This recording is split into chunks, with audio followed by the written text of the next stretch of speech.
2019년 새해가 시작이 됐습니다. 금년에도 주님의 은혜의 축복과 사랑의 축복과 믿음의 축복을 누리는 주님의 영광교회 사랑하는 성도 여러분 되시기를 주님의 이름으로 축원드립니다. 우리가 신앙생활 하면서 기본적인 것이 있죠. 예수 믿으면 구원받고 하나님의 자녀가 되어서 영생의 복락을 누린다는 사실. 아멘. 믿습니까? 그렇죠.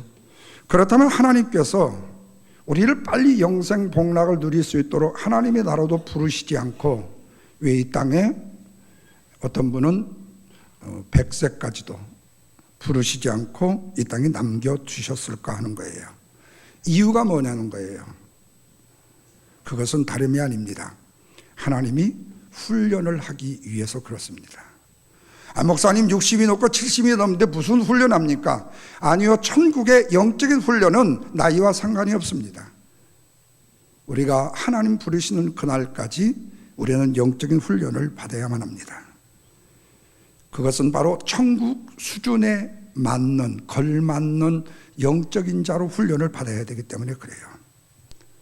그래서 우리는 아직 천국의 영적인 수준에 이르지 못해서였는지는 몰라도 아직 천국에 이르지 못했기 때문에 우리는 지금 훈련 중이기 때문에 완벽하지 않고 훌륭하지 않습니다.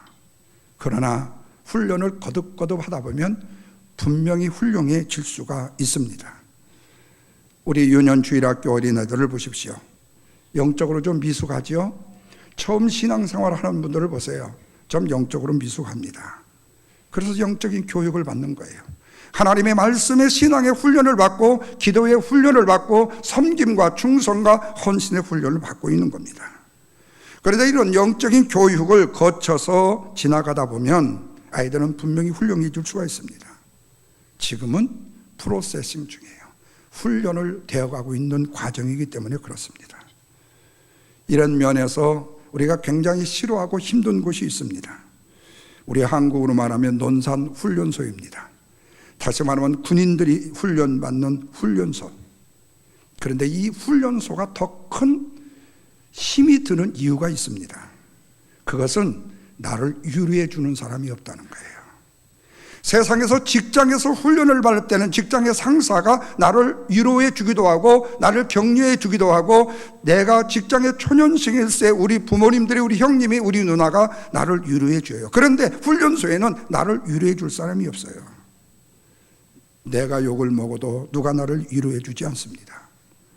내가 목구멍에서 쓴내가 날도록 헉헉거리며 훈련을 받아도 나를 위로하지 않고 오히려 조교는 나를 계속 독촉합니다. 그런데 여러분, 거기서 배우게 되는 게 있어요. 인내의 절정을 배우게 되는 거예요. 인내의 절정을 배우게 돼요. 그래서 위로가 없는 인내는 훈련을 통해서 얻어지는 거예요. 위로가 없는 인내는 훈련을 통해서 얻게 되는 거예요. 오늘 본문의 말씀의 비유는 열 문화의 비유입니다. 오늘 12절 13절에 보면 어떤 귀인이 왕위를 받으러 가면서 그 종 10명을 불러서 한 문화씩을 나눠주면서 돌아올 때까지 장사를 하라고 명령을 하고 갔어요.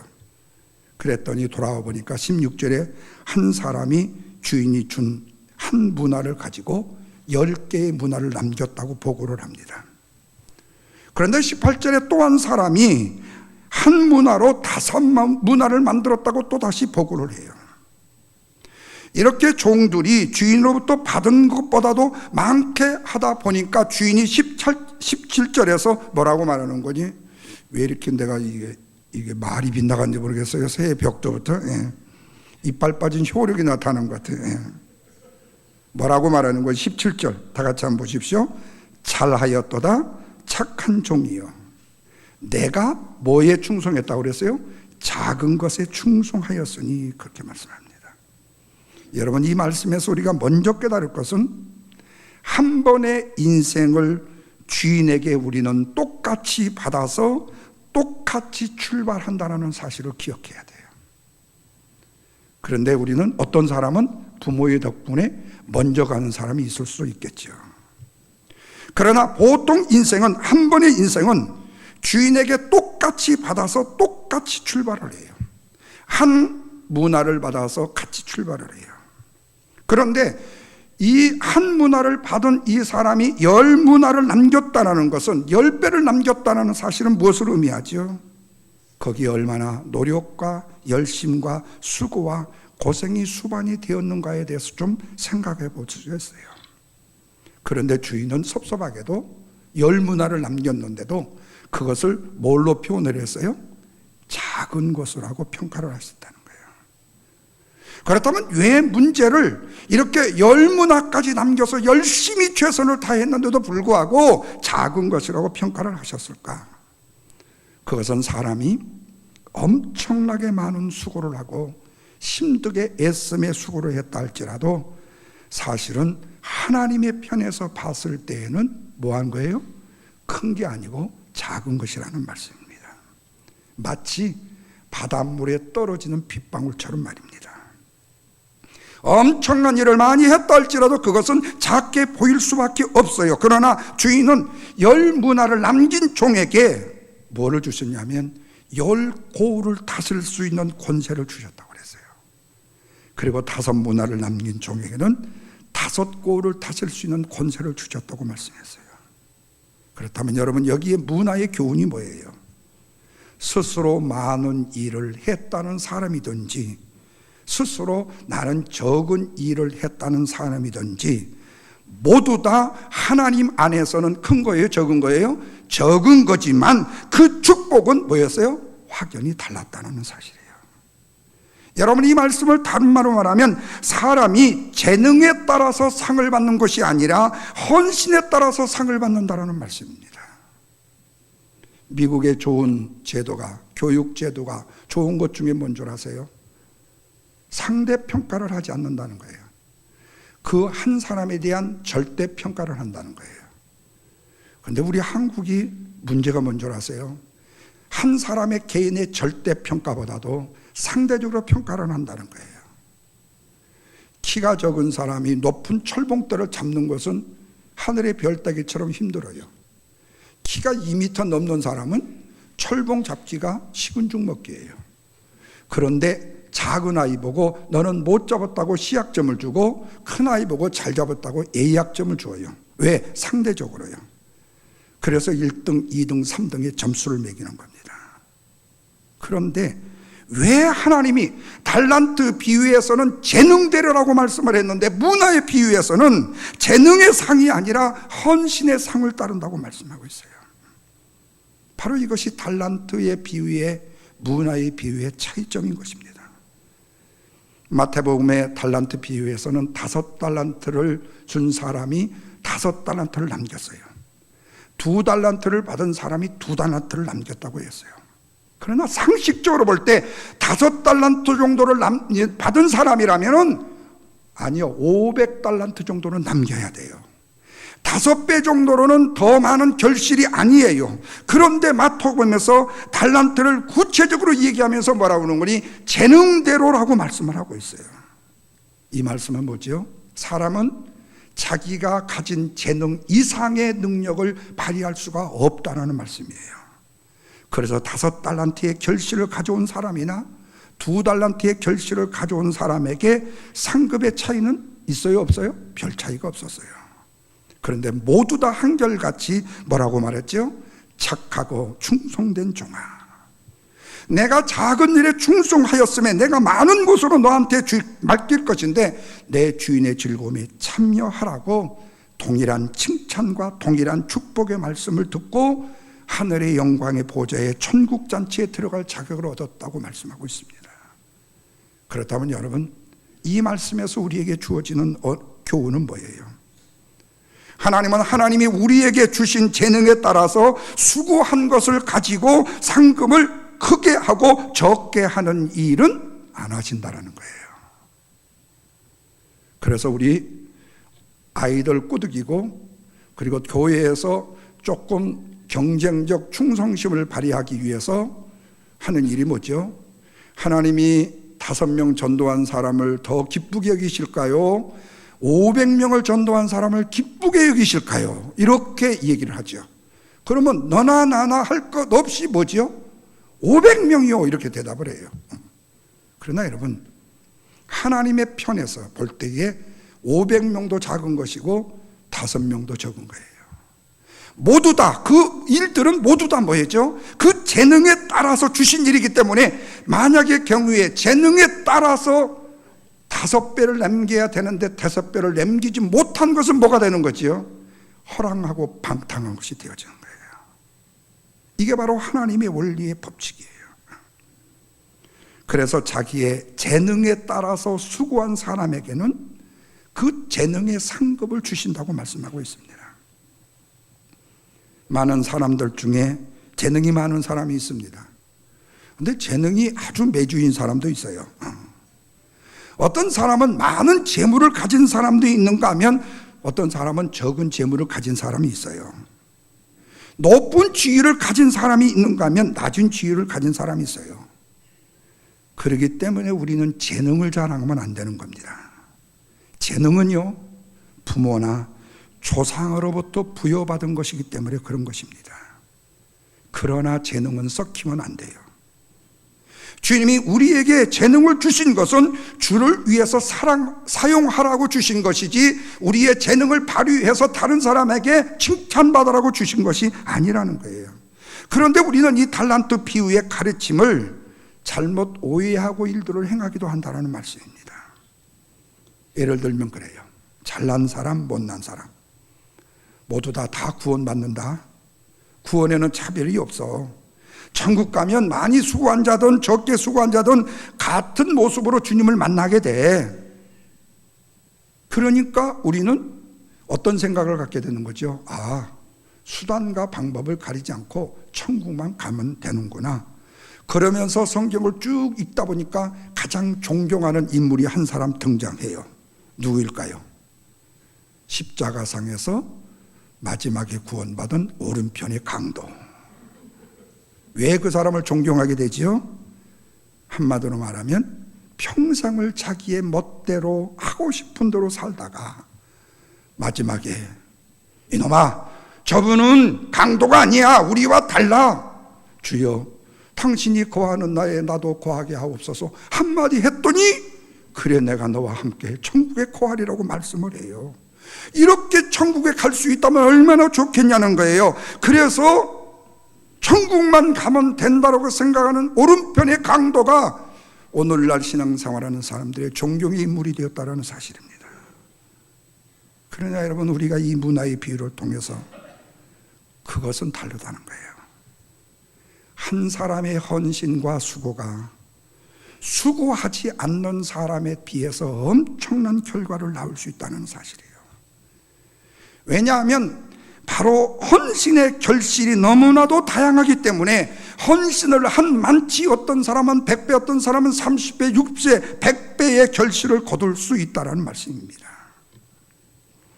2차 세계대전 당시에 미군들이 포로로 독일군한테 잡혔습니다. 독일군들이 푸짐한 빵을 먹으면서 포로로 잡혀있는 굶주린 미군들을 약올리고 있습니다. 그러다가 한 장난기 있는 독일 병정이 요만한 빵덩어리 하나를요, 그 수없이 많이 굶주려 모여 있는 포로들을 그 철조망 안에다가 던져버렸습니다. 왜 그러냐면 그 한 덩어리 가지고 치고받고 싸우고 저것들 한번 싸우는 꼴을 구경하고 싶어서요. 그런데 던지자마자 체격이 좋고 괜찮은 친구가, 아까 풋볼 얘기했는데 이번에 졌죠? 예. 그냥 던져가지고 슬라이딩 캐치를 했어요. 예. 그래가지고 그 빵을 딱 집어 들고 소리를 쳤습니다. 여러분, 우리 이 빵으로 성찬 예식을 거행합시다. 그 말 한마디에 모든 달려들던 사람들이 손을 멈추고 그 자리에 무릎을 꿇었습니다. 함께 찬송을 했습니다. 기도를 했습니다. 그리고 그 빵을 나누었습니다. 이 성만찬을 통해서 포로였지만 그들은 그리스도 안에서 하나됨을 누릴 수가 있었어요. 엄청난 감격이었습니다. 한 사람의 지혜로운 헌신이 비록 몸은 포로가 되었지만 함께 기쁨과 감격의 눈물을 흘리는 감동의 장으로 만들 수 있었다는 사실이에요. 거기에 하나님의 영광이 임하지 않았겠습니까?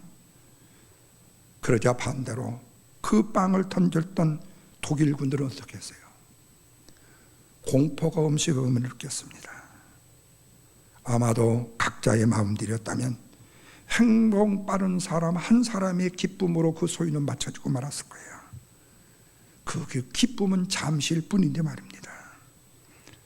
그런데 애식을 통해서 함께 나누는 성만찬은 감동의 선택이 되었다는 거예요. 오늘 우리는 많이 받았던 작게 받았던 잘난 사람이든 못난 사람이든 간에 우리의 선택은 날마다 감동적이어야만 합니다. 그래야만 하나님의 영광의 위엄이 오게 되어져 있습니다. 그래서 바로 이 문화의 교훈은 더 주는 게 아니에요. 다스리는 권세만 주는 겁니다.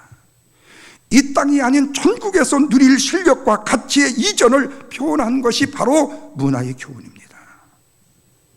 그러게 사랑하는 성도 여러분, 일부 예배에서도 말씀을 드렸습니다마는 가장 신앙인으로서 저급한 기도가 뭔 줄 아십니까?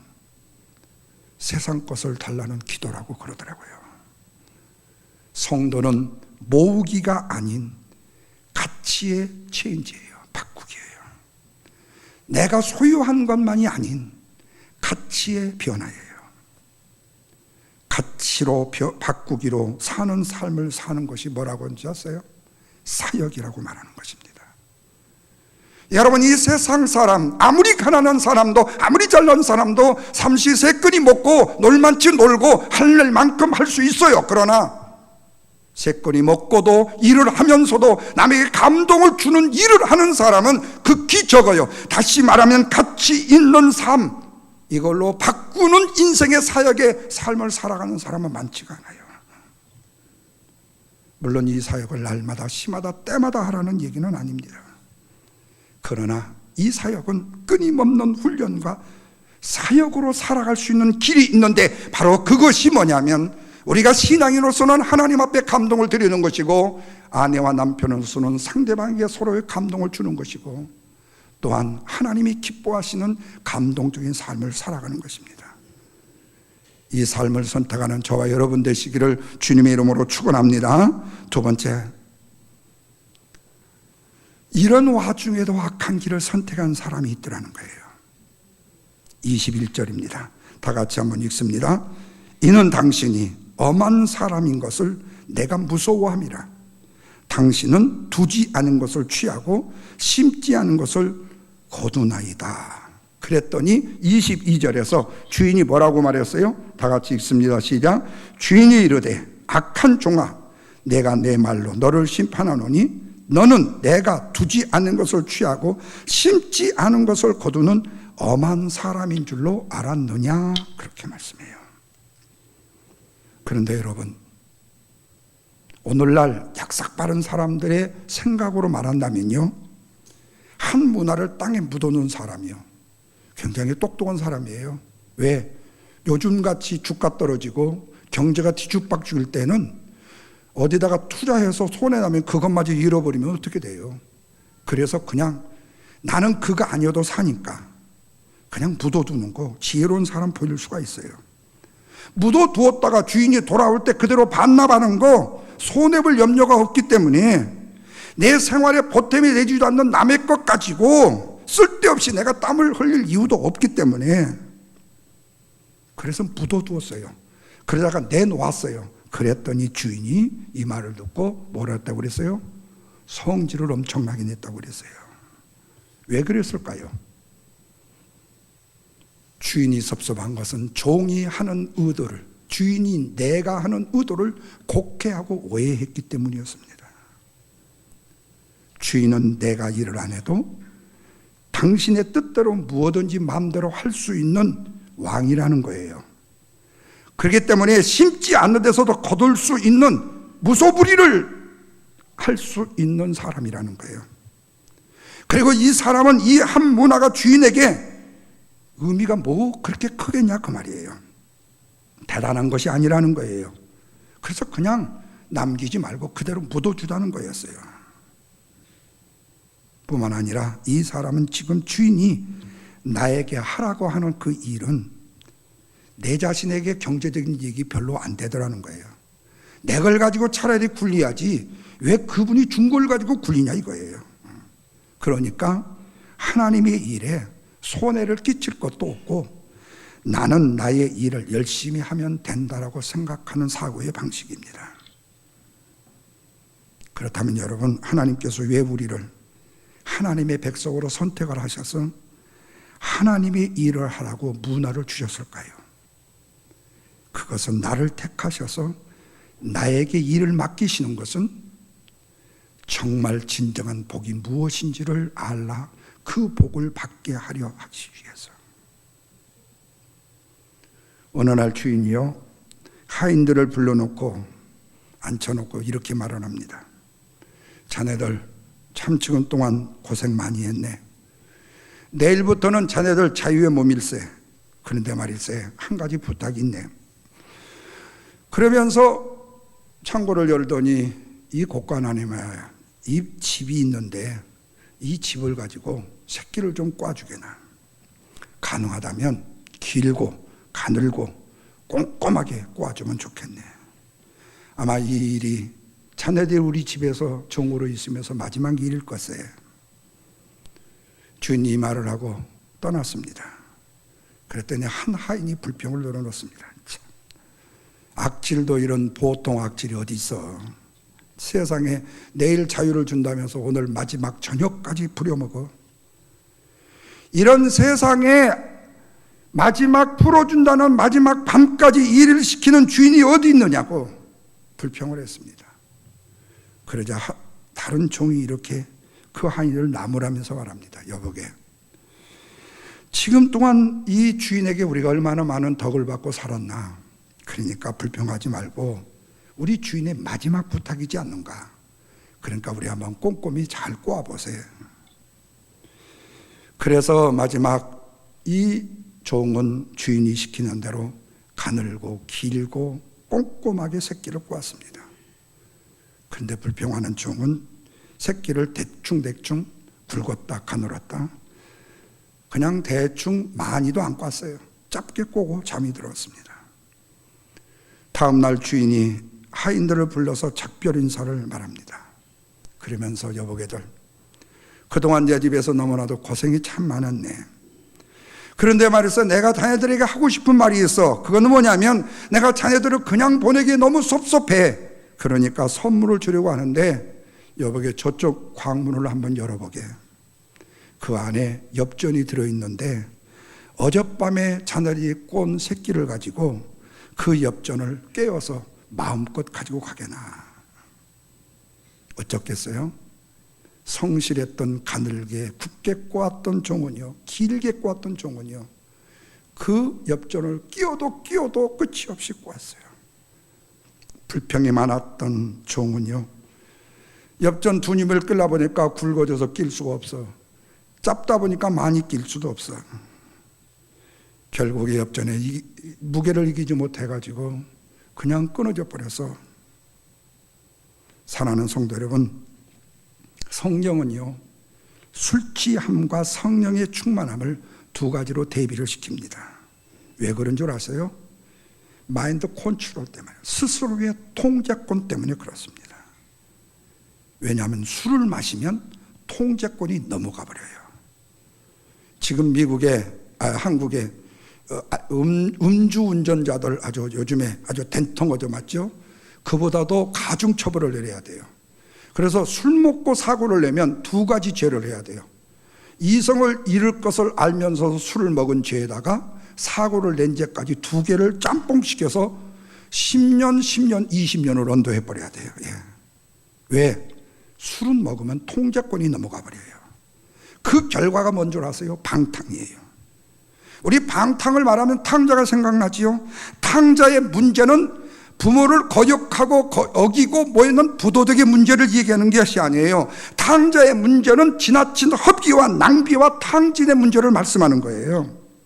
그래서 성경의 탕자는 화랑방탕하여 낭비하여 모든 것을 다 없애버렸다고 말씀하고 있어요. 탕자는 허비한 자였습니다. 다시 말하면 탕자는 자기에게 맡겨진 사명과 헌신을 탕비한 자였어요. 하나님을 위해서 충성해야 될 열정과 열심을 탕진한 자였어요. 허비한 자였어요. 내 자신의 스스로의 마인드 컨트롤을 할 수 없었던 거예요. 내가 하나님의 자녀로서, 내가 부모로서 내가 하나님의 자녀답게 사는 것은 내 자신을 통제하는 권리예요. 내가 엄마로 아빠로서 내 자식들을 통제할 수 있는 내 통제권은 부모가 할 수 있는 권위예요. 그런데 술 취해버리면 방탕해버려요. 그 본질을 잃어버려요. 사명을 잃어버려요. 헌신을 잃어버려요. 사명을 잃어버려요. 그래서 세월을 허비하는 것이고, 자신은 그 세월이 엄청난 추억의 세월이라고 말하는데 그 세월이 바로 낭비한 죄악의 세월이었다는 거예요. 그래서 술 취하는 우리를 방탕으로 이끌어가는 겁니다. 그렇다면 여기서 벗어나는 길이 뭐죠? 성령의 역사하심은 뭐죠? 훈련과 사역으로 가는 길입니다. 훈련과 사역으로 가도 세상적인 즐거움 다 누릴 수 있고, 세상적인 축복 누릴 수 있고, 세상의 엔조이 모두 다 할 수가 있어요. 그래서 감동의 길을 선택하는 것입니다. 사랑하는 여러분, 하나님은 지극히 작은 일에 충성을 다하는 사람에게 큰 일을 맡기신다고 말씀해요. 큰 일을 감당하는 사람에게는 큰 재물도 맡기신다고 말씀해요. 이것이 하나님의 축복의 원리입니다. 그래서 객관적으로는 한 문화를 받은 사람은 잘못이 없는 것 같이 보입니다마는 그 하나도 잊어버리지 아니하고 다로 가져온 것이기 때문에, 그러나 제가 주인이라면 이 게으른 놈, 싫으면 말고 이렇게 할 것 같은데 주인은 이 종을 악한 종이라고 말씀을 해요. 사랑하는 여러분, 우리가 하나님 앞에서 우리가 가장 많이 지을 수 있는 죄가 뭐라고 생각하십니까? 주님은 분명히 말씀합니다. 내가 무엇을 잘못한 죄이기보다는 무엇을 하지 않으려고 하는 죄가 더 큰 죄라는 얘기예요. 재능대로 주었는데 재능대로 일하지 않고 빼먹었어요.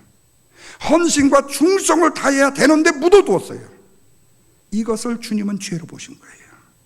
그러니까 우리는 주님 앞에 잘못한 죄악들은 얼마든지 회개하고 용서함을 받을 수 있어요. 그러나 무엇도 하지 않는 죄는 무거운 책망이요, 무거운 죄악인 것이에요. 왜? 사람은 누구든지 죄인의 속성인 이기적인 속성이 있기 때문에 그래요. 그래서 우리가 남을 향하여서, 하나님을 향하여서 감동적인 삶을 산다는 것이 쉽지가 않아요.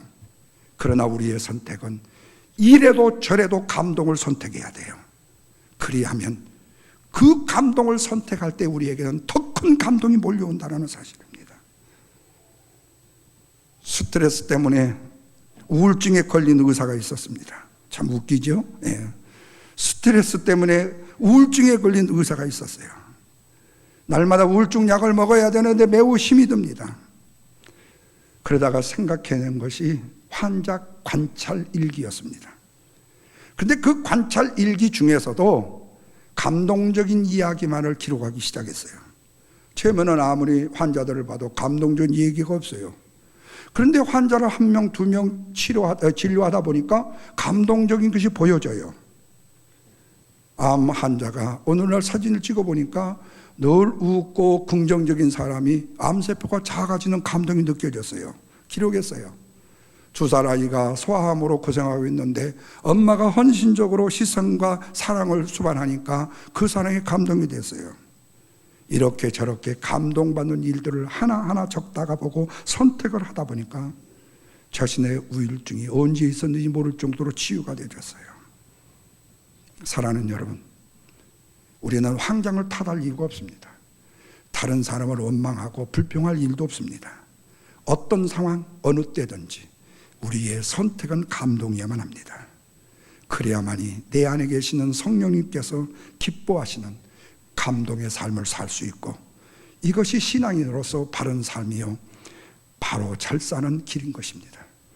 2019년 이 삶을 사시기를 주님의 이름으로 축원합니다. 기도하겠습니다.